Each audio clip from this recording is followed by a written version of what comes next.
Bonjour les amis, j'espère que vous allez bien. Moi, je vais bien par la grâce de Dieu. Bienvenue sur votre chaîne Sarah Moussoundi. Je suis très heureuse de faire cette vidéo. Pour les abonnés, merci. Pour les fidèles abonnés, merci pour votre fidélité. Et pour ceux qui ne sont pas encore abonnés, je vous recommande vivement de vous abonner. Abonnez-vous massivement. Aujourd'hui, je vais faire une vidéo qui va vraiment aider les nouveaux arrivants. En tout cas, ceux qui ne sont pas encore au Canada, qui sont sur le point de venir au Canada. Mais cette vidéo ne concerne pas seulement ceux qui sont sur le point de venir au Canada, que ça soit aux États-Unis, que ça soit pour aller par exemple en France. Hein. Ça va vraiment aider surtout tous les pays où on parle de fraîcheur. Ça va beaucoup aider les étudiants et les parents également à préparer les étudiants, à préparer les valises de vos enfants. Donc, aujourd'hui, vous voyez, comme je dis, en parler déjà de l'arrivée au Canada, l'expérience. Donc, en premier lieu, quand vous arrivez au Canada, il y a des points d'entrée, comme l'aéroport, ça dépend si vous allez passer par une frontière, si vous allez passer par le port. En tout cas, il y a plusieurs points d'entrée.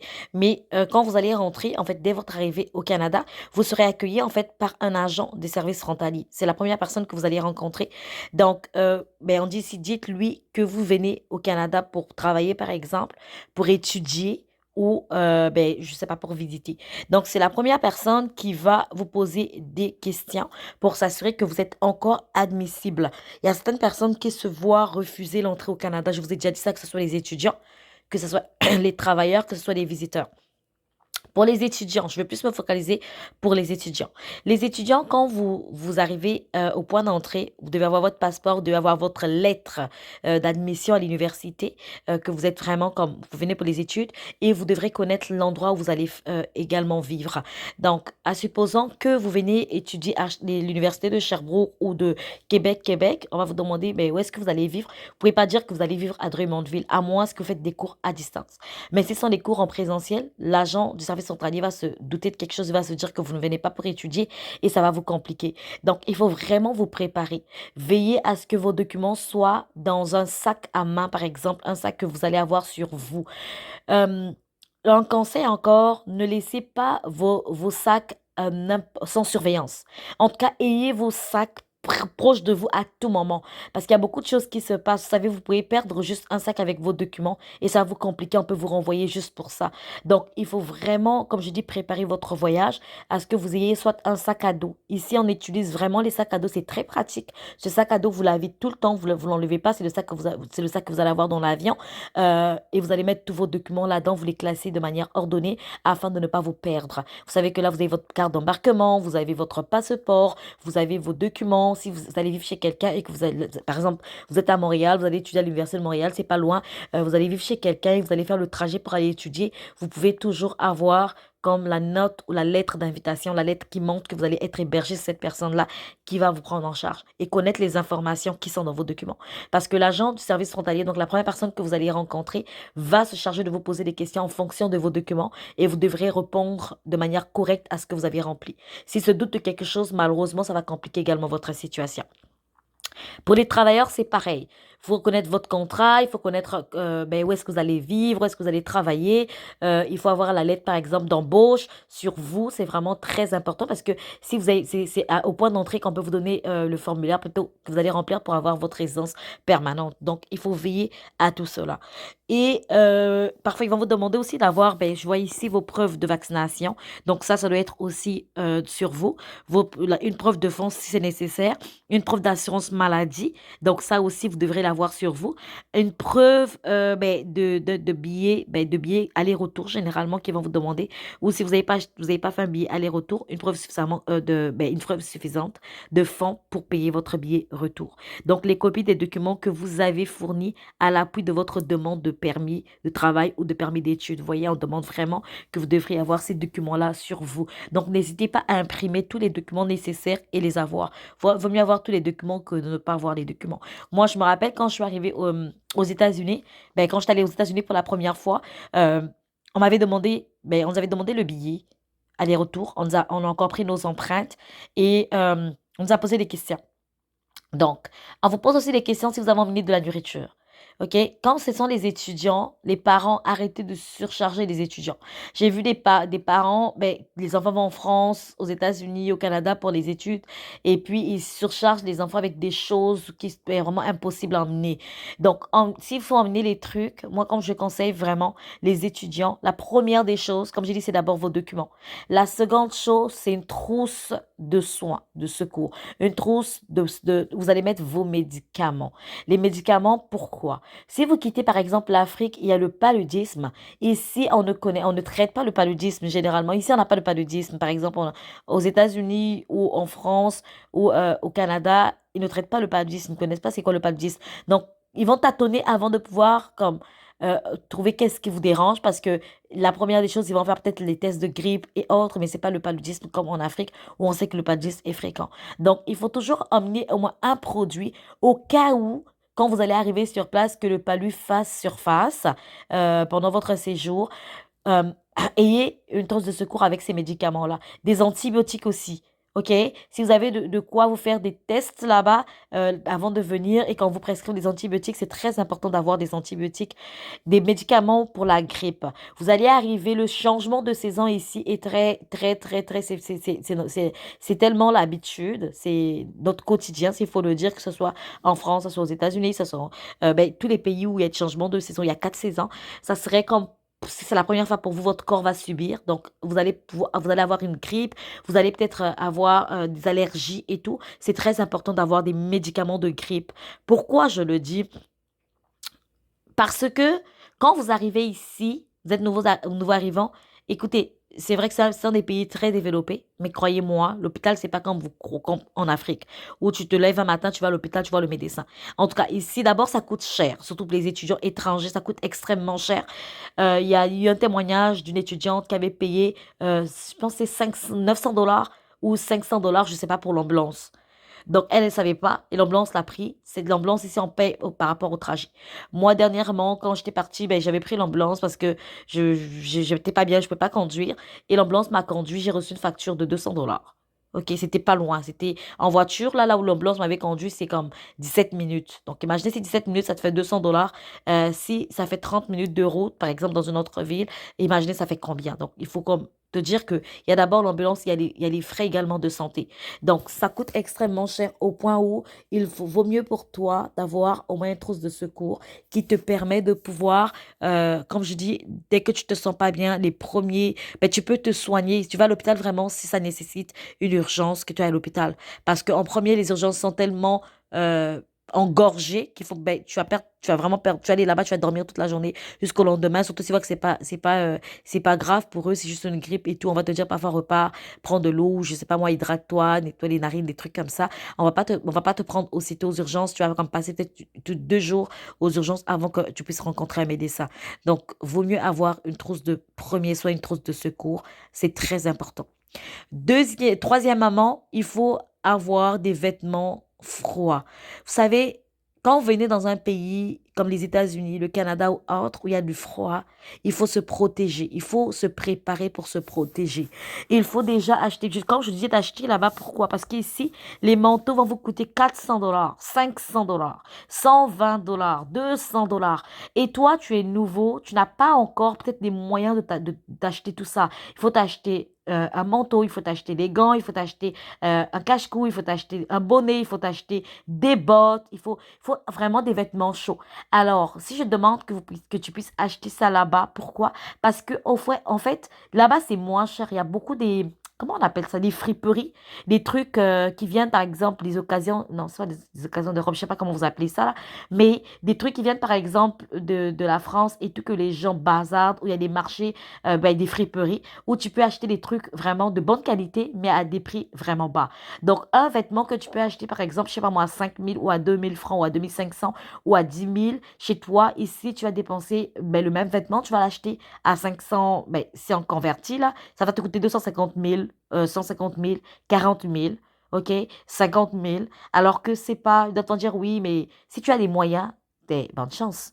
Mais si tu penses que cet argent-là, tu peux le mettre de côté pour payer ton loyer, pour faire tes provisions, pour faire autre chose, je te conseille de pouvoir payer, si tu as l'occasion de payer des trucs, des vêtements froids. Aujourd'hui, l'Afrique est vraiment riche parce qu'il y a beaucoup de vêtements froids, même il y a pas d'hiver là-bas, qui sont vendus en Afrique. Tu peux aller dans ces marchés-là, acheter des vêtements froids et les mettre dans ta valise. C'est très important. Les vêtements froids, en tout cas, quand je dis acheter des mitaines autant que vous pouvez, parce que le froid, surtout un pays comme le Canada, le froid est extrême. Donc, quand tu viens au Canada, il faut vraiment avoir des vêtements froids. Parce que tu vas pas supporter. Moi, je vais vous donner un secret. Moi, quand je suis arrivée au Canada, la première fois, j'ai porté deux pantalons. Tellement j'avais froid, mais malgré ça, j'avais comme l'impression que le froid traversait. Donc, je portais deux pantalons, mais je portais des collants en bas, au-dessous de pantalons, avec des chaussettes. En fait, je voulais même pas sortir, en fait. Quand je sortais, c'était vraiment comme nécessaire, là, mais il faisait tellement froid. Je vous assure qu'il fait vraiment froid. Et les lèvres vont même mais vont sécher, vous allez vous blesser.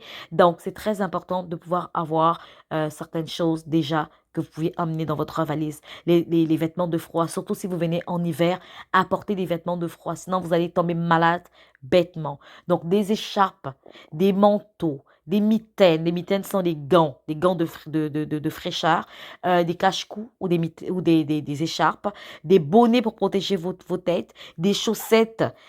Si vous pouvez avoir des bottes là-bas, mais sinon, vous pouvez acheter, ça coûte cher.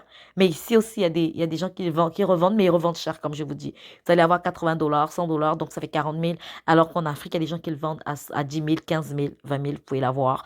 Donc, c'est vraiment vous qui décidez. Si vous voulez, vous pouvez acheter, mais le manteau, n'oubliez pas, même un seul ou deux dans votre valise. Je sais que ça peut peser, mais un ou deux manteaux, c'est très important d'avoir des mitaines et tout, des trucs, des vêtements pour le froid. Mettez plus de vêtements qui vont vous protéger, comme des pulls, des cols Mao qu'on appelle, euh, qui vont plus vous protéger parce qu'il y a plus de fraîcheur que de chaleur. L'été ne dure pas vraiment, mais vous avez l'automne, vous avez le printemps, il y a des vents et tout, donc il faut vraiment se protéger. Et puis il y a l'hiver, donc il faut se protéger au maximum que vous pouvez. Donc c'est très important. Et dans votre valise également, vous allez emmener la nourriture, mais choisissez. Allez-y sur le site du gouvernement, faites des recherches pour ce qui est autorisé et ce qui est interdit. Il y a des choses qui sont interdites parce que vous allez peut-être propager des microbes, des maladies et tout. Alors, si vous avez ces éléments ou ces aliments interdits sur le territoire, ce qui va se passer, c'est qu'on va vous compliquer à l'aéroport pour rien et on va le jeter. Mais vous allez avoir des complications inutilement. Votre premier voyage, essayez vraiment de simplifier les choses du maximum que vous pouvez. Vous savez, la nourriture, comme je dis, même si vous emmenez la nourriture, c'est bien beau, surtout si vous avez de la famille. On a besoin de pouvoir avoir, de remanger un peu des petits trucs d'Afrique et tout. C'est vraiment important de l'avoir. Mais vous n'allez pas avoir ça toute votre vie. Parce que si vous venez ici au Canada, vous allez faire une année, vous allez emmener des trucs peut-être pour un mois. Vous allez manger au cours d'un mois, ça va finir. Vous n'allez pas repartir pour aller acheter. Vous allez commencer à manger les choses d'ici. Et puis ici, il y a des trucs africains. Donc, quand les familles vous demandent, OK, emmenez-moi ceci, emmenez-moi cela, sachez qu'il y a beaucoup de choses ici qu'on peut trouver ici au Canada. Des trucs africains qu'on peut trouver ici. Donc, si il y a une nécessité, qu'il y a des trucs qu'on ne peut pas trouver, qu'on vous demande, c'est très important. Donc, ben, vous pouvez emmener, mais comme je dis, vérifiez vraiment que ces choses-là sont autorisées. Comme les saucissons à l'ail, c'est autorisé. Faut emmener comme des bonbons roses qu'on appelle, ben, ici, on appelle bonbons cola, mais ce sont des bonbons rouges. Par exemple, au Congo, on appelle ça bonbons rouges. Ben, vous pouvez emmener ça, vous pouvez emmener du bissap, vous pouvez emmener des fruits. Même dans des bouteilles, hein, des mangues râpées, un mélange de fruits d'un cocktail. Vous pouvez emmener des boîtes de conserve, des boîtes de Maling. Ben, ça, vous pouvez emmener des trucs comme ça. Et aussi, quand vous allez arriver, si vous avez la possibilité d'acheter des trucs comme des Vicks, ça va beaucoup vous aider en hiver. Des Vicks comme des Victago, des Canfo, des bombes de nerfs, je sais pas comment, VG-Bomb qu'on vend en pharmacie. Ce sont des Vicks qui sont très importants, surtout pour la grippe. Ça va vous aider, en tout cas, comme je dis, surtout en hiver, ça va beaucoup vous aider. Donc, vous pouvez acheter ces genres de trucs-là. Ça sont les genres de trucs que vous devriez avoir constamment. En tout cas, n'hésitez pas d'acheter des Victago, des trucs. Il y a le Confo ici, aussi on en vend. Achetez des VG-Bomb pour mettre dans votre valise. Des gels, par exemple, pour des foulures et des trucs. Il y a du verglas, il se peut que vous puissiez tomber, vous puissiez vous faire mal. Si vous avez des gels, comme les Neflugel, vous pouvez acheter, vous pouvez emmener. Mais sinon, ici aussi, il y a du Voltaren. OK? Donc, ce sont des petits trucs comme ça qu'il faut avoir. L'autre point que j'allais dire, c'est quand vous avez ces choses-là, n'oubliez pas aussi de voir est-ce que votre trajet, c'est un vol direct, vous allez emmener vos valises directement ou vous allez avoir des escales et tout pour les poids. Et puis un point très très important, comme j'ai dit au début, ne laissez pas votre valise sans surveillance. Aujourd'hui, il y a des personnes mal intentionnées qui peuvent mettre n'importe quoi dans votre valise pour vous piéger. Il y a des personnes mal intentionnées qui peuvent, à l'aéroport, ils se sentent comme visés parce qu'ils voient que, par exemple, les services frontaliers est en train de les regarder ou les surveiller. Ils peuvent prendre la drogue qu'ils ont et le mettre dans votre sac sans que vous ne puissiez savoir. En ce moment-là, ce qui va se passer, c'est que c'est vous qui allez être arrêté, vous allez peut-être aller en prison pour un fait, pour quelque chose que vous n'avez pas fait. OK? Donc, et soyez très prudent. Si quelqu'un vous demande à l'aéroport, est-ce que tu peux m'aider? J'ai un colis que je vais emmener et tout. Ne prenez pas des risques inutilement. Surtout quand vous arrivez dans des aéroports qui sont grands, hein, comme les États-Unis, la France et tout ça. Vous avez, par exemple, vous avez l'escale, vous voulez continuer. Il y a des gens qui vont au Maroc, je sais pas moi, en Éthiopie, au Sénégal, ça dépend. En Côte d'Ivoire, quelqu'un vous dit, oh, écoutez, j'ai un collier, est-ce que vous pouvez juste m'aider? Ça ne pèse pas et tout. Faites très attention. Même une chaussure, aujourd'hui, les gens mettent de la drogue dans les semelles. Les gens mettent de la drogue un peu partout. En tout cas, ils ont des stratégies. Donc, vous risquez d'avoir des problèmes inutilement. Quand vous prenez votre colis depuis le pays, vérifiez votre colis, vérifiez vos valises.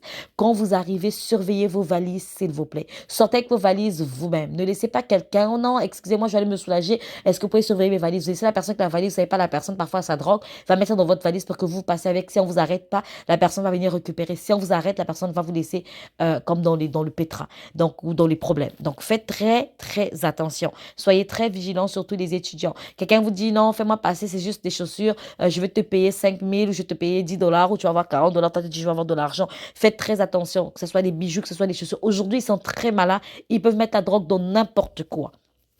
Ok, ils peuvent mettre même des trucs interdits dans n'importe quoi. Il y a aussi des feuilles, dernièrement je suivais aux informations, il y a des feuilles c'est une drogue, une qualité de drogue interdite aux États-Unis, un peu partout.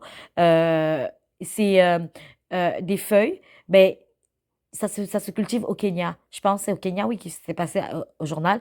Et ils peuvent vous donner ça pour vous dire, écoute, c'est juste des feuilles pour faire, par exemple, des tisanes ou encore, c'est pour mon commerce et tout là-bas. Mais moi, comme j'ai beaucoup de colis, est-ce que tu peux m'aider? Faites très attention. Donc, je tenais à faire cette vidéo pour les nouveaux arrivants. Et quand vous allez arriver sur place, si vous n'avez pas de famille pour vous aider, il y a des organismes qui peuvent vous orienter. Parce que quand vous arrivez dans un pays où vous êtes seul, c'est très difficile. Vous avez du mal à vous retrouver pour faire des courses, pour vous déplacer. Vous pouvez toujours écrire à une personne, par exemple, qui est ici. Par exemple, si vous arrivez, vous pouvez toujours écrire sur ma page, par exemple, m'écrire quoi, sur Facebook ou encore sur YouTube. Ou c'est ça, je me dire, OK, je ne me retrouve pas, j'ai besoin, par exemple, de telle chose, telle chose, telle chose. Il y a des magasins aussi, on vend des trucs moins chers, je peux vous orienter. Je vais vous parler de tel magasin. Écoutez, allez dans tel magasin, vous allez trouver des trucs moins chers pour un début. Et quand vous allez avoir votre emploi, si vous voulez changer de niveau, vous voulez acheter des trucs là où vous voulez, c'est vous. Mais ce sont des découvertes que moi, au début, comme je vous dis, j'ai pas eu quelqu'un qui m'orientait, mais j'ai eu à dépenser beaucoup d'argent pour des trucs que parfois je voulais même pas dépenser. Vous savez, comme les sacs poubelles et tout. Au départ, moi, j'achetais dans les centres, dans les petits supermarchés et tout, ça me coûtait extrêmement cher. Mais quand j'ai découvert Costco, par exemple, j'ai une carte de membre que je paye chaque année, mais je vais faire mes courses et puis c'est en gros que tu fais. Donc, du coup, ça me permet d'avoir des papiers toilettes, ça me permet d'avoir des sacs de poubelle pendant toute l'année. OK, j'ai pas besoin d'acheter. J'ai même des sacs poubelles, du recyclable que j'ai là, ça fait depuis l'année dernière, donc ça fait 2 ans. Donc, vous voyez, ce sont des trucs que vous pouvez avoir qui vont faire économiser de l'huile, des sacs de riz, surtout pour les étudiants, faire vos provisions. Ça peut être bien que vous puissiez aller le faire dans un centre comme Costco pour éviter de dépenser gros et par exemple des fermes et tout, vous pouvez acheter des trucs, il y a certaines choses que vous pouvez, même les manteaux, les vêtements, il y a des trucs comme des friperies aussi, il y a des endroits, on peut vous dire allez-y à tel endroit et tout, vous allez trouver de bonnes choses, allez-y dans tel endroit, vous allez trouver des bonnes choses, est-ce que c'est cette période qu'il faut acheter les choses, quelle est la bonne période, par exemple pour acheter les manteaux, si vous voulez des nouveaux manteaux d'ici, quelle est la mauvaise période pour acheter les manteaux, quelle est la bonne période pour acheter les trucs d'été, donc ça c'est vraiment une personne qui peut pour vous orienter, ça peut également vous aider. Donc, ça, c'était une vidéo pour les nouveaux arrivants, pour les organismes, vous pouvez choisir. Également, pour les soins de santé aussi, vous pouvez appeler à des numéros pour pouvoir savoir quels sont les soins qui sont gratuits et les soins qui ne sont pas gratuits pour vous. Euh, Quand, par exemple, il y a la date d'expiration, avant la date d'expiration de vos documents, appelez le gouvernement pour avoir des informations. Donc, n'attendez pas que les documents ici puissent expirer pour pouvoir faire les documents. Vous risquez de vous mettre dans des problèmes sérieux et même on peut vous renvoyer. Aussi, pour travailler, assurez-vous d'avoir l'autorisation de travailler, que votre permis d'études vous permet de travailler également ou s'il vous faut un permis de travail pour travailler au Canada. Donc, voilà un peu. Certaines personnes m'avaient demandé, est-ce que j'ai besoin d'un billet aller-retour si je suis étudiant? Non, tu n'as pas besoin d'un billet aller-retour parce que tu vas étudier. Ça dépend du nombre d'années, de mois que tu vas étudier. Si quelqu'un vient, par exemple, pour 3 mois, c'est sûr qu'on va lui demander un billet aller-retour. Quelqu'un vient pour 6 mois, c'est sûr on va lui demander un billet aller-retour. Mais quelqu'un qui vient pour 1 année, 2 ans, 3 ans, c'est pas sûr qu'on va le demander de payer un billet aller-retour. C'est sûr qu'on va juste lui demander des preuves de fonds suffisants et que quand tu finiras ses études, par exemple, qu'il va repartir ou s'il veut, comme continuer ici pour travailler, ça, c'est peut-être une question qu'on va vous poser, mais c'est à vous d'être sage, de pouvoir connaître la réponse à donner pour déterminer si vous êtes éligible ou pas. Vous pouvez simplement dire que vous êtes venu pour acquérir la connaissance et dès que vous aurez votre connaissance, ben, vous avez beaucoup d'opportunités de travail dans votre pays et vous pensez que ça serait important que vous puissiez aller investir votre connaissance dans votre pays. C'est ça, juste pour que la personne puisse comprendre que vous allez repartir. Donc voilà, c'est juste, c'est ça. Donc si vous avez des questions, n'hésitez pas à me poser. Moi, je vous dis à très bientôt pour une autre vidéo. Je ferai une vidéo sur les avantages d'une autre province. Dernièrement, on a parlé du Nouveau-Brunswick et très bientôt, on va parler d'une autre province et ça serait une vidéo très intéressante pour toutes les personnes qui souhaitent immigrer dans les provinces. Je vous dis à très bientôt. Partagez, likez, commentez. Celui qui n'est pas informé est déformé. À très bientôt. Ciao.